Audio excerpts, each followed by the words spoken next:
परिनालिका के बारे में आप पढ़ चुके हैं और एम्पियर के परिपथीय नियम का दूसरा अनुप्रयोग होता है टॉरॉयड।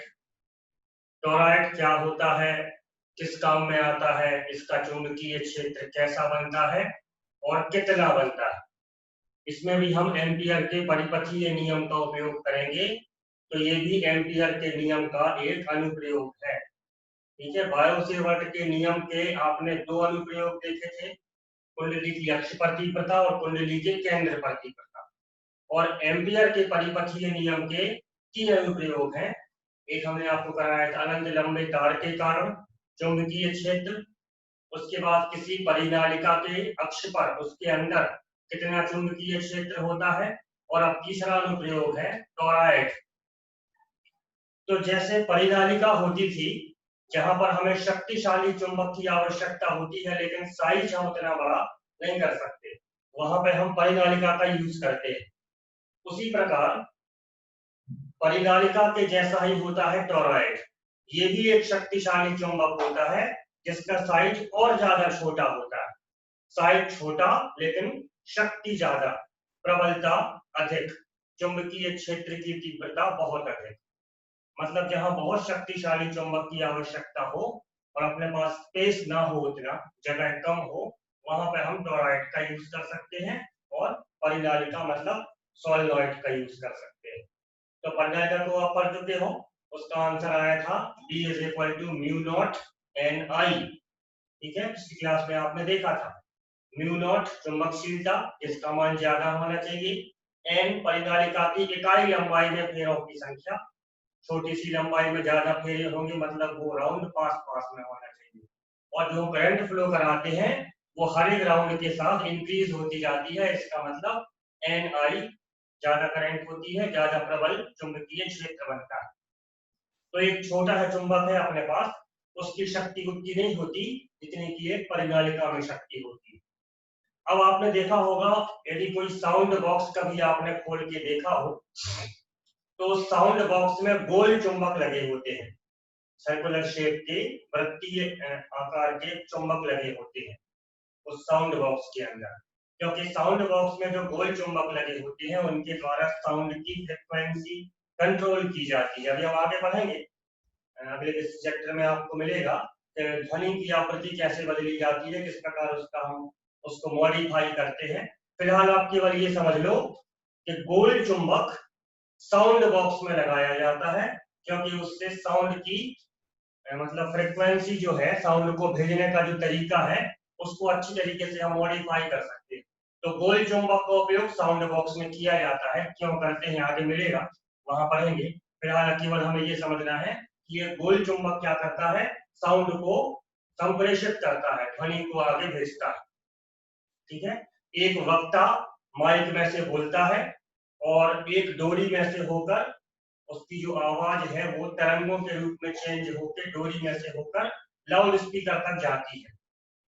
बोलते माइक में से है और आवाज आती लाउड स्पीकर में से है। ऐसा देखा होगा आपने, जब भी कोई कार्यक्रम होता है, कोई लीडर वगैरह है या कोई गुरुजी है प्रवचन देते हैं तो वो माइक में से बोलते हैं लेकिन उनकी आवाज बहुत दूर रखे एक साउंड बॉक्स में से निकलती है। ठीक है, ये भी हम आगे पढ़ेंगे, सेकंड लास्ट चैप्टर में है कि उसमें से वहां तक कैसे आवाज पहुंच जाती है, लेकिन आवाज पहुंच जाती है। और वो जो वहां पे साउंड बॉक्स लगा है जिसमें से उनकी आवाज आ रही है, उसमें राउंड शेप के वृत्तीय आकृति के चुंबक लगे होते हैं। ठीक है, तो वृत्तीय चुंबक का उपयोग कहाँ होता है, साउंड को संप्रेषित करने में होता है, साउंड को प्रसारित करने में होता है, ध्वनि को प्रसारित करने में होता है। अब जैसे मान लो माननीय प्रधानमंत्री महोदय भाषण दे रहे हैं और उस प्रांगण में लाखों लोग जमा हैं। ठीक है, लाल किले से वो भाषण दे रहे हैं और लाल किले के आगे जहां वो सुनने वाले हैं वो बहुत दूर दूर तक बैठे हैं और लाखों लोग वहां पे जमा हैं। अब हम कितना बड़ा साउंड बॉक्स लगाएं कि उनकी आवाज हर एक श्रोता तक पहुंचे, उसके लिए हमें बहुत बड़े साउंड बॉक्स की आवश्यकता होगी। ठीक है, इतने बड़े और इतने सारे साउंड बॉक्स को इकट्ठा करना मुश्किल होता है, इसलिए कोई ऐसी व्यवस्था बनाई जाती है कि छोटे सी साइज में ही ज्यादा आवाज संप्रेषित हो सके। तो राउंड शेप का एक बहुत शक्तिशाली चुंबक, जो छोटे साइज का तो हो लेकिन शक्ति बहुत ज्यादा, वहां पे हम यूज करते हैं टोरॉइड का। समझ आया? परिनालिका का यूज कहाँ करते हैं? कल आपने देखा था, परिनालिका का यूज करते हैं जहां पे हमें नदी में डूबा हुआ एक बहुत बड़ा ट्रक बाहर निकालना है। अब उतने बड़े ट्रक को बाहर निकालने के लिए एक बहुत शक्तिशाली चुंबक की आवश्यकता होगी। तो उतने शक्तिशाली चुंबक के लिए उसका साइज भी उतना बड़ा होना चाहिए, जो मुश्किल होता है। तो हमने वहां पे एक परिनालिका लगा दी थी। ये परिनालिका छोटे साइज की होती है लेकिन शक्ति बहुत ज्यादा होती है, क्योंकि उसमें करंट इंक्रीज होती जाती है। उसी प्रकार से जहां पे हमें ध्वनि को प्रसारित करना होता है लाउड स्पीकर या साउंड बॉक्स में से, वहां पे इतना बड़ा साउंड बॉक्स लगाएं कि लाखों लोगों तक आवाज पहुंचे। उससे अच्छा क्या है, आप एक छोटा साउंड बॉक्स लगाओ लेकिन काम वही करे जो बड़ा साउंड बॉक्स करता है, मतलब लाखों लोगों तक आपकी आवाज को पहुंचाता है। ठीक है? तो ऐसा एक राउंड चुंबक हम लेंगे जिसकी शक्ति बहुत ज्यादा हो, उस राउंड चुंबक से कहते हैं टोरॉइड। सीधा चुंबक शक्तिशाली परिनालिका, और गोल शेप का चुंबक वो होता है टोरॉइड। तो पिछली क्लास में आपने इसके बारे में पढ़ा,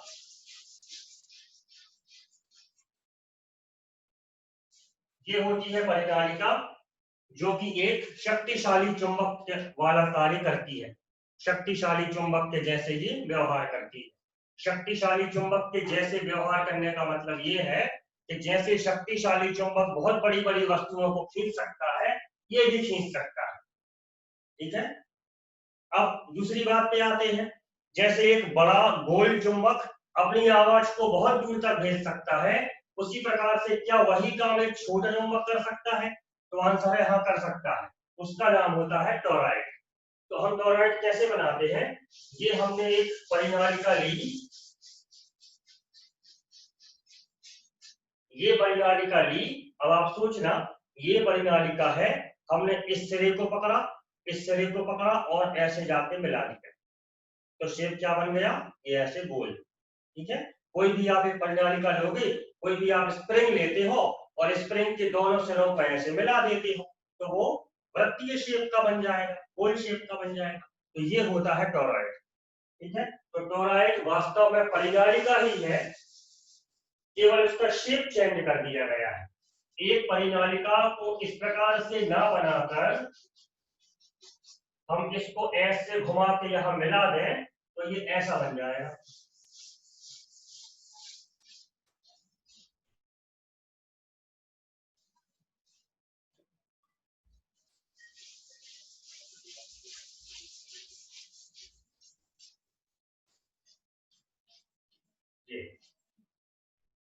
ये परिनालिका को हमने इस शेप का बना दिया, तो इसका नाम क्या पड़ गया? टोरॉइड। क्यों बना दिया इस शेप का? क्योंकि वृत्तीय चुंबक क्या करता है? ध्वनि को प्रसारित करता है। ठीक है? तो एक बड़ा वृत्तीय चुंबक लाओ लाओ, और यदि आपके पास जगह नहीं है तो आप इसको भी लगा सकते हो, तो ये वही काम करेगा जो एक बहुत विशाल वृत्तीय चुंबक करेगा। ठीक है? समझ में आ गया? सीधे चुंबक काम क्या है? अगर चुंबक सीधा हो तो उसका काम क्या है? लोहे की बड़ी बड़ी वस्तुओं को आकर्षित करना। और अगर चुंबक वृत्तीय हो तो काम क्या है? अपनी आवाज को दूर तक संप्रेषित करना। तो ये गोल चुंबक यही काम करता है जो ये टोरॉइड कर सकता है। ठीक है? तो हमें एक छोटे से इतने से साउंड बॉक्स में इतनी ज्यादा आवाज को भेजना है कि लाखों लोग सुन सकें। तो इतने से साउंड बॉक्स में इतना सा चुंबक आएगा, उसकी आवाज शक्तिशाली नहीं होगी। तो हम इतने साउंड बॉक्स में इस टोरॉइड को लगाते हैं, जो उतनी ही छोटी जगह घेरता है और लाखों लोगों तक आपकी आवाज को भेज सकता है। क्योंकि ये वास्तव में परिनालिका ही है, इसमें भी करंट का मान घूमते घूमते इंक्रीज होगा, तो इसकी क्षमता, चुंबक की शक्ति हमेशा बढ़ती जाएगी। तो याद रखो, वृत्तीय चुंबक ध्वनि को प्रसारित करता है, और दंड चुंबक मतलब सीधा चुंबक लोहे की वस्तुओं को आकर्षित करने के काम में आता है। तो ये होता है टोरॉइड।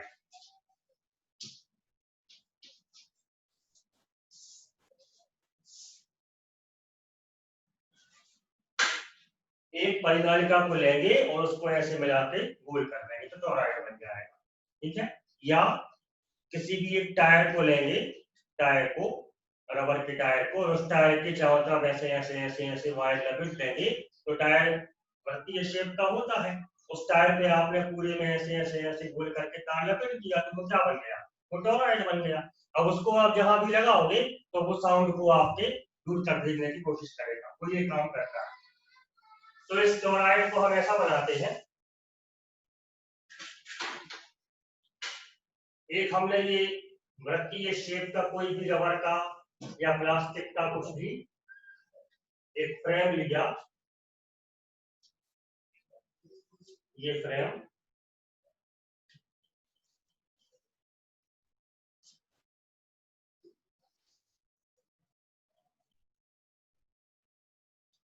और इस फ्रेम पर हमने एक तार को लपेट दिया।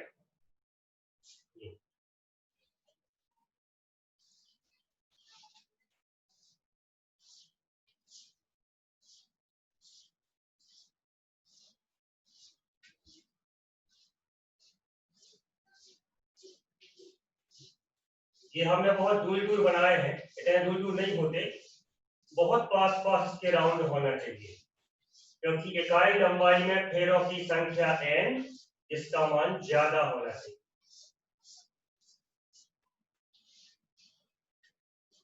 ये इसके दूसरे, ये तार गया ऐसे ऐसे ऐसे ऐसे लपेट लपेट के यहां से निकाल लिया, तो ये होता है टोरॉइड। ठीक है, इसके साथ हम ये भी ऐसा बना सकते हैं, ऐसा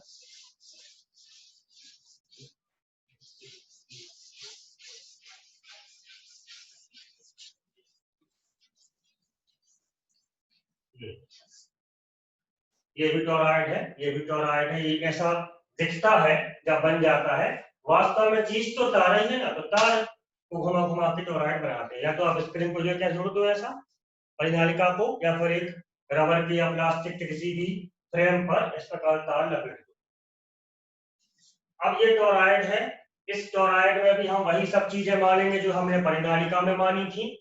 ठीक है, इकाई लंबाई में फेरों की संख्या n है और इसका यहां से लेकर यहां तक का कुल लंबाई l है। ठीक है, परिनालिका में वो लंबाई सीधी होती थी, थोड़ा याद करने की कोशिश करो पिछली क्लास का। परिनालिका में यहां से लेकर यहां तक की लंबाई l थी जो कि सीधी होती थी, लेकिन टोरॉइड में यहां से लेकर यहां तक की लंबाई सीधी नहीं है बल्कि वृत्तीय शेप में है। मतलब इसकी लंबाई कितनी है, इसकी यहां से लेकर यहां तक की लंबाई, ये लंबाई l है। यदि हम इसे घुमा देंगे तो लंबाई तो वही रहेगी लेकिन उसका नाम बदल जाएगा। पहले ये लंबाई थी, अब ये परिधि है। ठीक है, तो टोरॉइड में परिधि होती है, परिनालिका में लंबाई होती है। एक सीधा तार, उसकी लंबाई, और उसको गोल कर दो तो वही लंबाई, अब क्या नाम बन जाएगा उसका, परिधि, मतलब 2πr। ठीक है, तो ये एक टोरॉइड है, इस टोरॉइड की त्रिज्या मान लो r है और यहां पर कोई पॉइंट P है, टोरॉइड के अंदर कोई बिंदु है P जिस पर हमें चुंबकीय क्षेत्र की तीव्रता ज्ञात करनी है। ठीक है, परिनालिका तो ये भी है, तो इसका भी चुंबकीय क्षेत्र होगा, भले ही राउंड शेप में है। वही चुंबकीय क्षेत्र तो क्या करता है, परिनालिका में लोहे की वस्तुओं को खींचता है और टोरॉइड में साउंड को संप्रेषित करता है, प्रसारित करता है। तो इस टोरॉइड के अंदर यहाँ कोई बिंदु P है जिस पर हमें चुंबकीय क्षेत्र की तीव्रता ज्ञात करनी है। यहाँ भी हम कुछ बातों को मानेंगे। माना इसकी इकाई लंबाई में फेरों की संख्या, सबको पता है n, इकाई लंबाई में फेरों की संख्या n, तो कितनी लंबाई है इसकी, कितनी लंबाई है, उसकी लंबाई तो l थी। परिनालिका जो सीधा था उसकी लंबाई तो l थी, गोल है तो कितनी लंबाई हो गई, सोचो कितनी लंबाई हो गई, परिधि, परिधि मतलब 2πr। तो 2πr लंबाई में फेरों की संख्या बराबर n इंटू 2πr। वहां पे l था, यहाँ पे 2πr है क्योंकि वो सीधा था और ये वृत्तीय है। तो इकाई लंबाई में फेरों की संख्या n और 2πr लंबाई में फेरों की संख्या n इंटू 2 पाई आर। फिर से एक फेरे में कितनी विद्युत धारा हम प्रवाहित कराते हैं? एक फेरे में प्रवाहित विद्युत धारा I है। यहां से हमने I करंट भेजी तो I 2I 3I 4I 5I 6I 7I 9I ऐसे I कितने बार घूमना है उसको? जितने इसमें फेरे हैं। कितने फेरे हैं? कुल लंबाई में फेरों की संख्या n इंटू 2 पाई आर। तो कितने फेरे हैं? n into 2 pi r. तो n इंटू 2 पाई आर, या हम इसको लिखें 2 पाई आर n फेरों में प्रवाहित विद्युत धारा बराबर I into 2 pi r n। परिनालिका और टोरॉइड वाले प्रश्न में कहां पर डिफरेंस आ रहा है? वहां पर L था और यहाँ पर 2 पाई आर है। जहां जहां वहां पर L लिखते थे आप लंबाई, अब वो लंबाई परिधि बन गई है तो उस L की जगह हर जगह 2 पाई आर लिखते जाओ। समझ आया? ठीक है, फिर से ये टोरॉइड है। टोरॉइड क्या होता है? आंसर परिनालिका का वृत्तीय रूप टोरॉइड होता है। क्यों बनाते हैं वृत्तीय रूप? क्योंकि हमें वृत्तीय चुंबक के द्वारा साउंड को प्रसारित करवाना होता है। तो परिनालिका को ही क्यों घुमाते हैं? ठीक है, उसमें ज्यादा शक्ति होती है, इसलिए टोरॉइड भी एक ज्यादा शक्तिशाली चुंबक बनेगा जो ज्यादा साउंड को बहुत दूरी तक प्रसारित कर सकेगा। इसलिए हमने उसको टोरॉइड के फॉर्म बना लिया। मानना कैसे है? बिल्कुल परिनालिका जैसा, इकाई लंबाई या फेरों की संख्या n। तो अब यहाँ पे लंबाई चेंज हो गई है। लंबाई पहले सीधी l थी, अब वो वृत्तीय शेप में है तो 2 पाई आर है। तो 2 पाई आर लंबाई में n इंटू 2 पाई आर। कितने फेरे होंगे? फेरों की संख्या होगी n इंटू 2 पाई आर। एक फेरे में करंट I है, जितने फेरे होंगे उतने टाइम्स I इंक्रीज हो जाएगा। तो कितने फेरे हैं इसमें? n into 2 pi r. Current कितनी हो गई? I into 2 pi r n। अब एम्पियर का नियम लगाते हैं। एम्पियर के परिपथीय नियम से, परिपथीय नियम क्या है? रोज आपको सुबह शाम एक बार बोलना है परिपथीय नियम क्या है। चुंबकीय क्षेत्र का रेखीय समाकलन प्रवाहित धारा के म्यू नॉट गुने के बराबर होता है। मतलब रेखीय समाकलन डीवीएल करंट इंटू म्यू नॉट। इसको सॉल्व कर लेते हैं परिनालिका जैसा तो ये आंसर आ जाएगा। ठीक है, बी कांस्टेंट, रेखीय समाकलन डीएल म्यू नॉट। आई के स्थान पर क्या आएगा? कितनी करंट इसमें फ्लो हो रही है? कितनी करंट फ्लो हो रही है? 2 पाई आर एन फेरों में प्रवाहित धारा इतनी है, I into 2 pi r n. ये करंट फ्लो हो रही। ठीक है, फिर वही कई बार हम डिस्कस कर चुके हैं सम ऑफ डीएल के बारे में। सम ऑफ डीएल का मतलब होता है टोटल लेंथ, कुल लंबाई। तो कुल लंबाई परिनालिका में सीधी थी तो L थी, टोरॉइड में वृत्तीय है तो 2 पाई आर है। ठीक है, तो ये B into 2 pi r, sum of dl मतलब 2 pi r mu naught I 2 pi r n। Sum of dl मतलब कुल लंबाई यहाँ परिधि के रूप में है तो 2 पाई आर। अब दोनों पक्षों में से 2 पाई आर कैंसिल हो गया, तो टोरॉइड के कारण चुंबकीय क्षेत्र की तीव्रता म्यू नॉट आई एन या एन आई।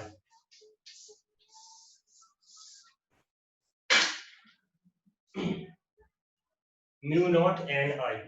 इतना आश्चर्य मत करो, कल भी यही आंसर आया था, आज भी यही आंसर आया है। इसमें आश्चर्य वाली कौन सी बात है? वो तो आएगा ही, क्योंकि है तो एक्चुअली ये क्या?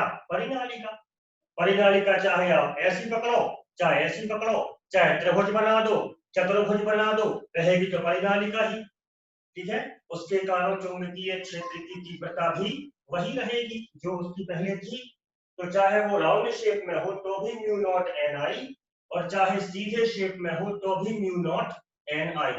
परिनालिका के कारण उत्पन्न चुंबकीय क्षेत्र की तीव्रता म्यू नॉट एन आई होती है। ठीक है, परिनालिका है तो लोहे की वस्तुओं को खींचने के काम में आएगी, टोरॉइड है गोल कर दिया है तो ध्वनि को प्रसारित करने के काम में आएगी। काम अलग अलग है लेकिन विधि एक जैसी है। अंतर केवल क्या हो गया है, लॉजिकली अंतर ये हो गया है, जब लंबाई जब सीधी थी तो एल थी, और जब राउंड शेप में हो गई, वृत्तीय शेप में हो गई, तो 2 पाई आर हो गई। 2 pi r, 2 pi r, 2 pi r, हर जगह जहां जहां भी वहां पे एल लिखते थे वहां पे 2 पाई आर हो गया। ठीक है, तो ये टोरॉइड होता है। टोरॉइड को हमने केवल बहुत शॉर्ट में अपने कोर्स में बहुत शॉर्ट में है, जबकि आगे यदि आप फिजिक्स पढ़ोगे 12वीं के बाद तो आपको ये बहुत विषय व्यापक क्षेत्र में मिलेगा। कई प्रकार के टोरॉइड होते हैं, छोटा टोरॉइड, बड़ा टोरॉइड, ठीक है ना, साउंड को संप्रेषित करने वाला टोरॉइड, मॉडलिंग के काम में आता है ये टोरॉइड। मॉडलिंग जब हम करते हैं वहां पर एडवर्टाइजमेंट बनाए जाते हैं या कोई फोटो शूट किया जाता है तो वहां भी ये काम में आता है। कैसे आता है वो आगे आप पढ़ोगे कि आप ये विषय लोगे 12वीं के बाद। टोरॉइड एक बहुत बड़ा चैप्टर है, बहुत बड़ा टॉपिक है। हमने अपने 12वीं के सिलेबस में केवल बहुत शॉर्ट में इसको पढ़ना था, उतना हमने समझ लिया। फिर से एक बार सारांश में, टोरॉइड क्या है? आंसर, वृत्तीय शेप की परिनालिका। दूसरा क्वेश्चन, क्यों बनाया जाता है? क्योंकि वृत्तीय चुंबक ध्वनि को प्रसारित करता है। जब हमें छोटे आकार के चुंबक के द्वारा बहुत विशाल ध्वनि को प्रसारित करना होता है तो वहां पर हम टोरॉइड का उपयोग करते हैं।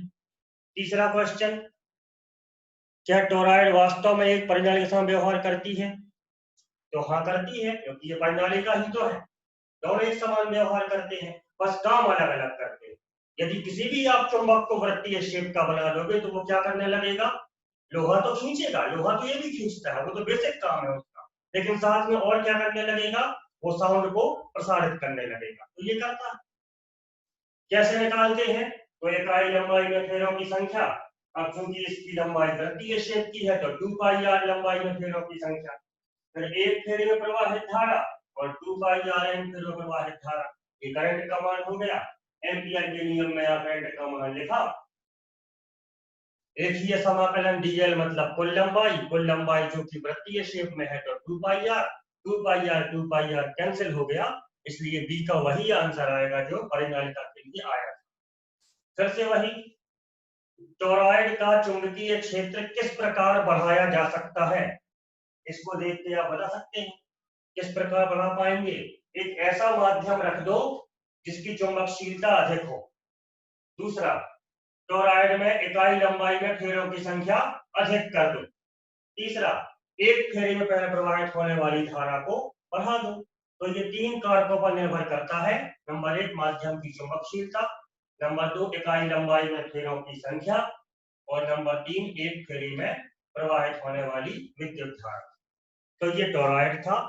ठीक है, परिनालिका और टोरॉइड दोनों ही एम्पियर के नियम के उपयोग हैं। यहाँ अपना एम्पियर का नियम खत्म हो जाता है।